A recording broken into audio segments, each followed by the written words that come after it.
یه کاخ معمولی نیست. اینجا قلب تپنده تاریخ ایرانه، جایی که پادشاهان قاجار توش قدم زدن، تصمیم‌های بزرگ گرفتن و حتی اولین عکس‌های سلطنتی ایران تو همین کاخ ثبت شده. اینجا یکی از قدیمی‌ترین بناهای تاریخی تهرانه که جالبه بدونید تو سال 1392 تو لیست میراث جهانی یونسکو هم ثبت شده. یعنی اونقدر ارزش تاریخی داشته که همه دنیا قبولش کردن. اطراف کاخ گلستان جاهای دیدنی زیادی وجود داره، مثل بازار تهران، خیابون مروی، ناصر خسرو، قهوه خونه حاج علی درویش، دارالفنون. میتونید بیاید از این جاها هم دیدن کنید. قدمت کاخ گلستان برمیگرده به دهه‌ها قبل از دوره قاجار و بیش از 440 سال قدمت داره و مساحتش هم 4.5 هکتاره. ساخت اولیه کاخ گلستان برمیگرده به دوران صفویه، ولی بیشتر این بناها تو دوره قاجار ساخته شده. ناصرالدین شاه قاجار توی این کاخ تاجگذاری کرد و اولین پادشاه ایرانی بود که به اروپا سفر کرد و باعث شد که معماری این کاخ تحت تاثیر معماری اروپایی قرار بگیره. اینجا یه گوشه دنج تو کاخ گلستانه که ناصرالدین شاه عاشقش بوده. ساعت‌ها اینجا میشسته و قلیون میکشیده. اینجا خلوت کریم خانیه، یه ایوان سرپوشیده که تو دوره کریم خان زند ساخته شده. تو دوره ناصرالدین شاه زمانی که تالار سلام رو می ساختن، یه قسمت خیلی زیادی از اینجا رو تخریب کردن. خلوت کریم خانی و 2 چیز متفاوت کرده. یکی سنگ مزار ناصرالدین شاه و یکی هم تخت مرمرین فتحعلی شاست. بریم با هم دیگه از نزدیک ببینیم. چیز خیلی جالب که تو خلوت کریم خانیه، یکیش این سنگ قبر ناصرالدین شاه است که بعد از انقلاب سال 57 از روی مزارش توی شهر ری میارن اینجا و تو کاخ گلستان قسمت خلوت کریم خانی میذارن و عکس خود ناصرالدین شاه روش حک شده. اینجا پول میبینیم که فکر کنم یه سری از ناصرالدین شاه حاجت داشتن که ناصرالدین شاه بزرگوار میخواد حاجت رواشون کنه. اینم تخت مرمرین فتحعلی شاه است، جایی که ناصرالدین شاه میومده اینجا خلوت میکرده و اینکه قیلون میکشیده. اینجا هم که یه حوض بوده که توش آب جاری بوده، آب از قنات میومده که الان خشکه. اینم ادامهشه. فکر کن ناصرالدین شاه با سگولیاش میومده اینجا قیلون میکشیده و لذتشو میبرده، ولی الان سنگ قبرش اونجاست. اینجا یه سرگذشت عجیب تو دل تاریخ کشورمون داره که هر کسی ازش خبر نداره. تو سال 1206 هجری قمری به دستور آقا محمد خان قاجار جسد کریم خان زند از شیراز جابجا میشه و میاد تو این زیرپله های خلوت کریم خانی کاخ گلستان که اینجا 2 راه پله داره. یکیش میخوره به سنگ قبر ناصرالدین شاه و اون یکی هم میخوره به تخت مرمرین فتحعلی شاه، ولی استخونای کریم خان زند و تو این راه پله که میخوره به سنگ قبر ناصرالدین شاه دفن میکنن. اما ماجرا به اینجا ختم نمیشه. بعد از گذشت سالها تو دوره پهلوی رضاخان دستور میده که این زیر پله خلوت کریم خانی شکافته بشه و استخونای نپوسیده کریم خان زند رو در بیارن و اینکه اون استخونا رو تحویل نوادگان کریم خان زند میدن و یه سری میگن که این استخونا توی قم دفن شده و بعضیا میگن که توی شیراز. یه چیزی که من اینجا دیدم و خیلی ناراحت کننده است اینه که اینجا تو خلوت کریم خانی اینجا یادگاری نوشتن. یا کنید اینجا که نوشته منوچهر زمانی کجای یادگاری رقیه، یعنی پر از این دست نوشته. اینجا هم هست تا دلتون بخواد هست، نکنید از این کاره.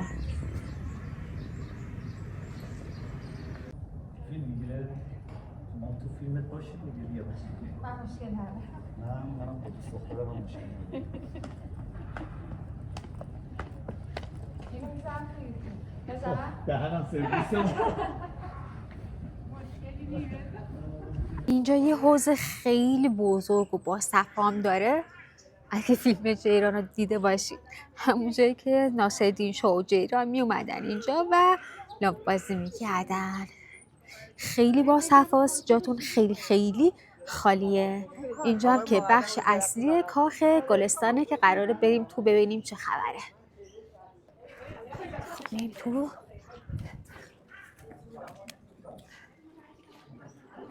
اول باید از اینا پامون کنیم، بعد ادامه فیلمو میگیرم. کاورم پوشیدیم و میریم که ببینیم چه خبره.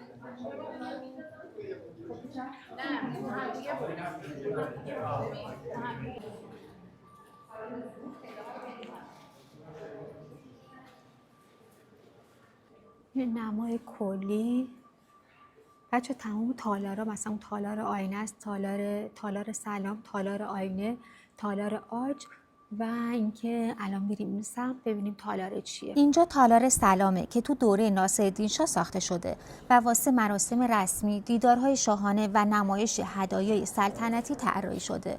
این تالار تو مراسم تاجگذاری ناصرالدین شاه و بقیه شاهان قاجار نقش مهمی داشته. مطمئنم خیلیاتون نمیدونستین که تو سال 1346 محمد رضا شاه پهلوی تو این تالار تاجگذاری خودش رو جشن گرفت و تاج رو سر خودش و همسر شهبانو فرای پهلوی گذاشته. اسم سلام برگرفته از مراسم تشریفاتی و ادای احترام به شاه تو این مکان بوده. خب من فاصله‌ام از اینجا خیلی زیاده چون اینجا شیشه گذاشتم و ما نمیتونیم بریم تو.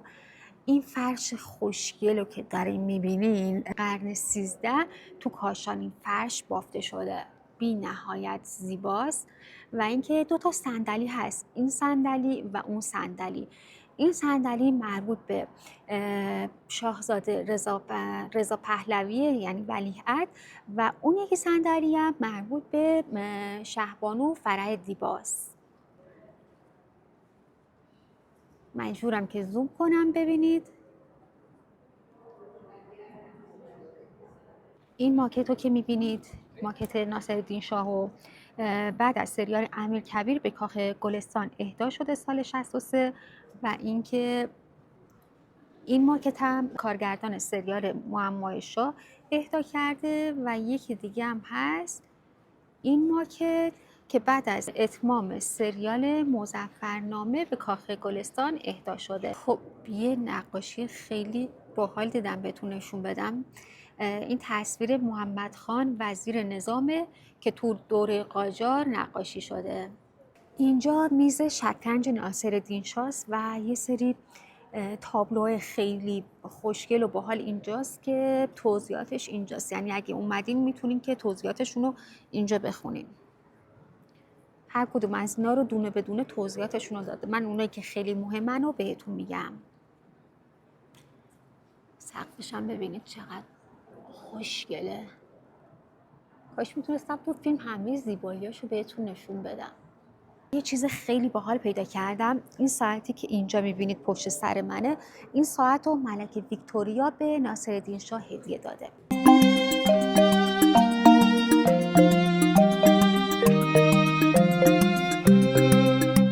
این تابلو اثر کمال‌الملک و اینکه 5 سال طول کشیده تا این نقاشی کشیده و یه تصویر از کاخ گلستانه. اما اینجا فقط محل پذیرایی از دیپلمات‌ها و مهمونای ناصرالدین شاه نبود.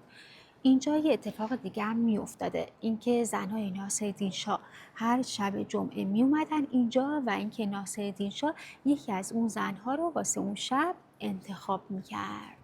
اینجا هم تالار آینه است که به این آینه های بلندش خیلی معروفه و اینکه نورپردازی خیلی خوبی داره.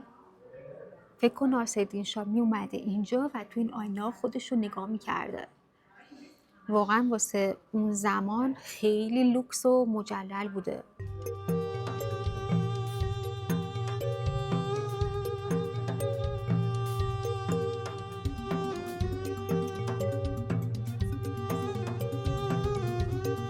خب بچه ها اینجا تالار آج قبلا اشیای نفیس و هدایای پادشاهان دیگه اینجا نگهداری می شده و گفته شده که اینجا واسه صرف غذا هم بوده و اون آج که 2 تا آج اینجا هست پشت سر من، آج فیله، در این نامگذاریش اینا نبوده.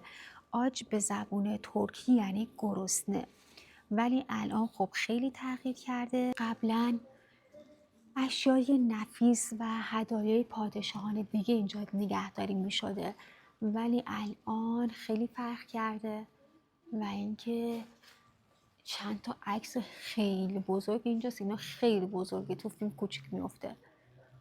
یه عکس، چند تا عکس بزرگ از ناصرالدین شاه اینجاست و 2 تا عاج فیلم اینجاست. اینجا هم تالار ظروفه، جایی که یعنی تمام ظرفایی که اینجا هست و پادشاهان کشورهای دیگه به شاهان قاجار هدیه دادن.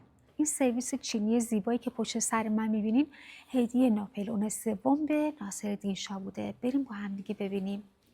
ببینید چقدر خوشگلن. اینا رو ناپلئون سوم به ناصرالدین شاه هدیه داده.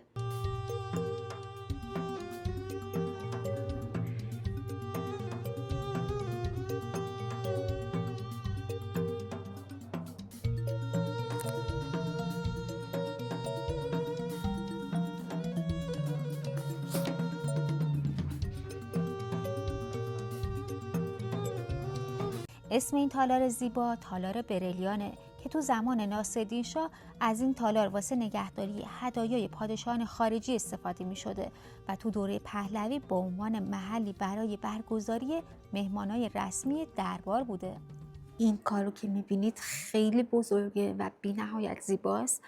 این فرشم عکس مظفرالدین شاه و این عکس هم که احمدشاه قاجاره و بی نهایت زیباست، خیلی خیلی زیاد. ولی همه زیباییشو نمیتونم تو فیلم بهتون نشون بدم، باید باشید و خودتون از نزدیک ببینید. این تفنگم که تو تالار برلیانه تو سال 1338 هجری قمری به احمدشاه قاجار هدیه داده شده.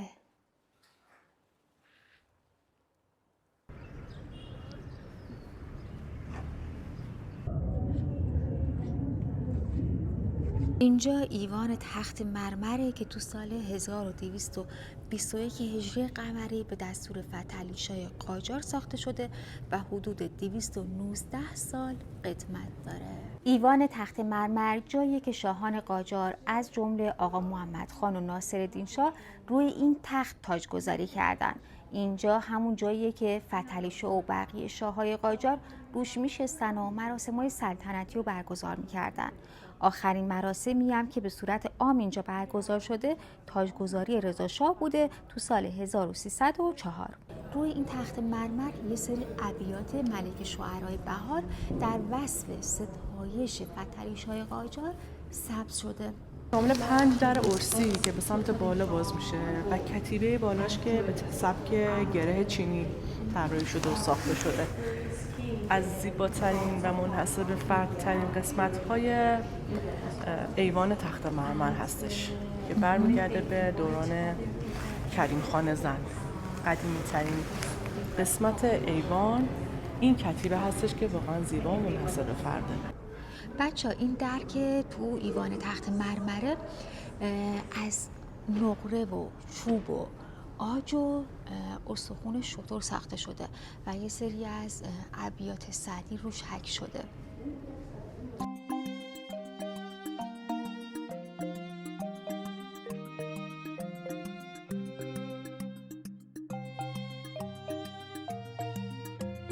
اینجا حوضخونه کاخ گلستانه، جایی که ناصرالدین شاه با درباریاش می اومدن میشستن و یه سری تصمیمات مهم رو می گرفتن.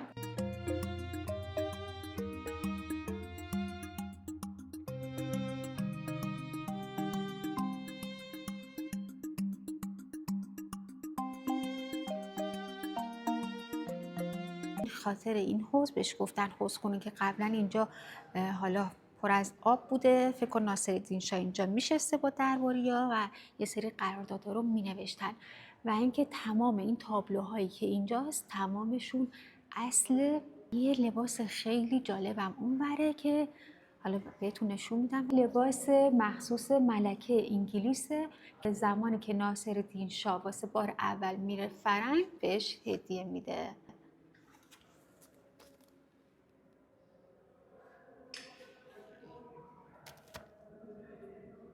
بچه اومدم موزه مخصوص کاخ گلستان یه عکسای خیلی باحالی دیدم، یکیشون که خیلی معروفه، میخوام اونو بهتون نشون بدم. این عکس شکارگاه ناصریه، یعنی ناصرالدین شاه اینجا میرفته شکار میکرده. این عکسشه. اهل دود و دم هم بودین، اینا یه زمانی واسه خودشون یه برو بیایی داشتن. این اثرم مال کمال‌الملک. این آقا رماله و این که مثل همیشه خانوما گول خوردن. این عکس یه سرباز قاجاریه، لباساشو ببینید. این نمای بیرونی شمس العماره است که تو سال 1284 به دستور ناصرالدین شاه ساخته شده. 5 طبقه است، ارتفاعش 35 متره و اینکه ما فقط میتونیم بریم این طبقه رو بازدید کنیم. گفتن که طبقات بالا بازدید نداره چون که استحکام نداره. در واقع ناصرالدین شاه وقتی که میره کشورهای اروپایی و برجا رو میبینه، ساختمونای بلند رو میبینه، عاشق اون ساختمونا میشه و دستور میده که این ساختمون رو بسازن و بلندترین ساختمون دوره خودش بوده. برفتم بر در شمس العماره، همون جایی که دلبر خانه داره. این بنای مرتفع برای تشریفات میهمانان استفاده میشد و بیشتر از طبقات پایین استفاده میکردن. ناصرالدین شاه، خانواده‌اش و میهمانانش از قسمت شاهنشین شمس العماره تهران و اطرافش رو تماشا میکردن. شاید باورتون نشه ولی ناصرالدین شاه این کاخو فقط به خاطر یه هدیه سلطنتی ساخته. زمانی که سلطان عثمانی مبلمان استیل لویی 16 و آینه گرون قیمت و پرده‌های مخمل و مجسمه‌های برنزی و چند فرش دستبافت ترکیه رو واسه ناصرالدین شاه هدیه میفرسته، اون موقع همه کاخهای شاه پر از وسایل لوکس بودن و هیچ جایی واسه این وسیله وجود نداشته. واسه همین ناصرالدین شاه تصمیم گرفت که یک کاخ جدید تو گوشه جنوب غربی کاخ گلستان بسازه که بتونه این وسیله ها رو توش جا بده. یعنی این کاخ صرفاً به خاطر این وسیله ها ساخته شده. ناصرالدین شاه چون فرنگ زیاد میرفته، به تقلید از معماری اروپایی این کاخ رو سفید میکنه و راپله‌هاشو از مرمر سفید میگه استفاده کنن و معروف میشه به کاخ ابیض، یعنی کاخ سفید. جلوی کاخ ابیضه که در حال حاضر در حال تعمیره.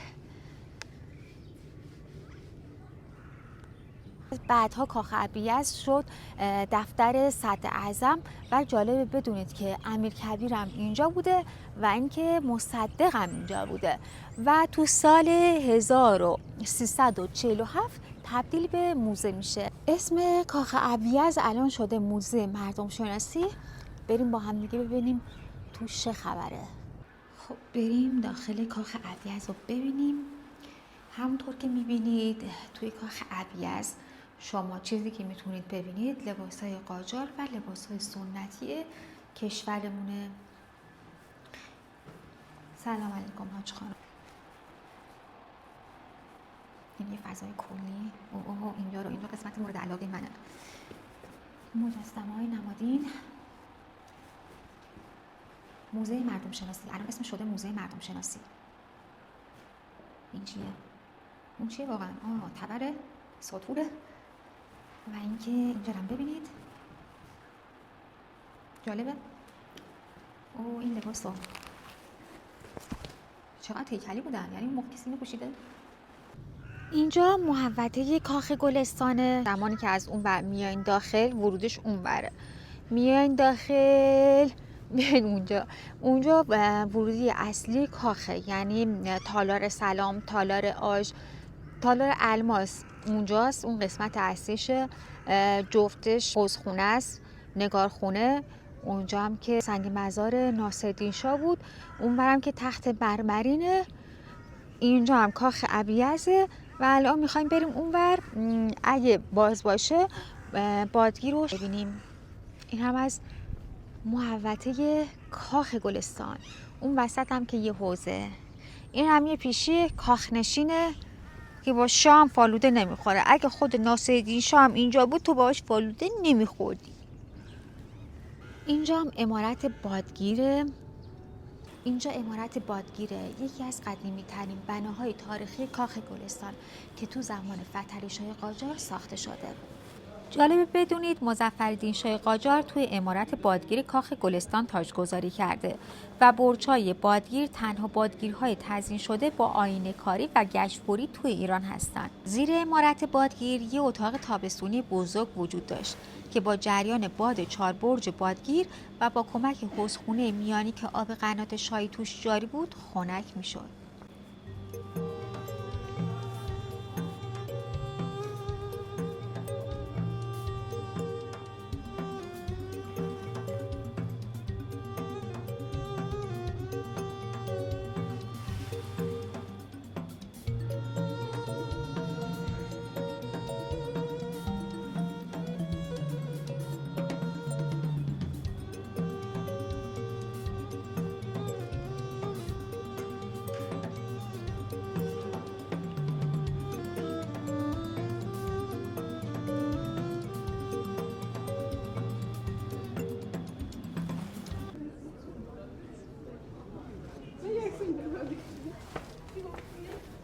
بعد اومدیم موزه عکس خونه.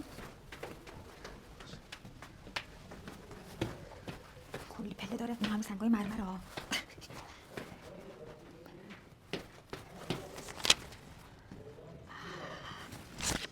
اینجا یه شاهکار از علاقه ناصرالدین شاه به عکاسی و دوربین‌های نوین زمان خودش بوده. این موزه در واقع حوضخونه عمارت بادگیر بوده که تو گذشته محل نگهداری پرنده‌های نایاب مثل طاووس‌ها و طوطی‌ها بوده، اما در دوران پهلوی این مکان تبدیل به یکی از موزه‌های بزرگ عکاسی میشه. بیشتر این عکس‌ها رو ناصرالدین شاه خودش گرفته و با یادداشت‌هایی به یادگار گذاشته. سلفی ناصرالدین شاه به همراه سوگلیاش که تو این بخش قرار داره یکی از اولین سلفی‌های سلطنتی دنیا و ایران به شمار میره. بچه جالبه بدونید که موزه عکسخونه کاخ گلستان بعد از موزه بریتانیا دومین مخزن بزرگ عکس و فیلم شاهنشاهی تو کل دنیا محسوب میشه. این عکس رو خود ناصرالدین شاه حدود سالهای 1302 تا 1308 گرفته و اینکه اینم خط خودشه و اینا هم احتمال خیلی زیاد سوگلیاش باشن دیگه. بالاش نوشته خانومی شوکت، این خانم اسم شوکت ایشون. این پایین رو ندیدم، اون چیزایی که ناصرالدین شاه اونجا نوشته به این زبونم نوشته شوکت خانومی نازشهره، اینم توفه گلی میخندن. دیدیم پیداش کردم.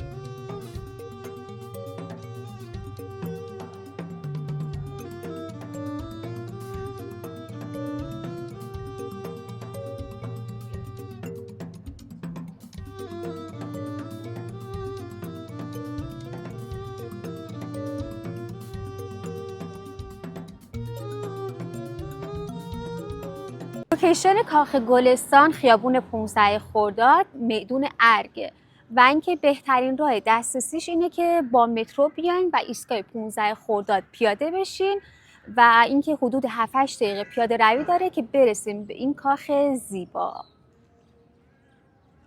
اینجا همه روزه بجز روزای 28 صفر، 21 رمضان، تاسوعا، عاشورا و 14 خرداد همیشه بازه و اینکه از ساعت 9 صبح تا حدود ساعت 5 که این ساعتش با توجه به فصل تغییر میکنه و اینکه هزینه بلیتش هم به ازای هر نفر ورودیش 30 تومنه و هر کدوم از جاهایی که میخواین بازدید کنین بین 15 تا 30 تومنه. یعنی من هزینه کل بازدیدم شد 210,000 تومن. یادتون نره که حتما لایک کنید. من خیلی واسه این ویدیو زحمت کشیدم، 2 روز اومدم که تمومش کردم و اینکه اگه فکر میکنید این ویدیو واسه کسی مفیده واسش بفرستین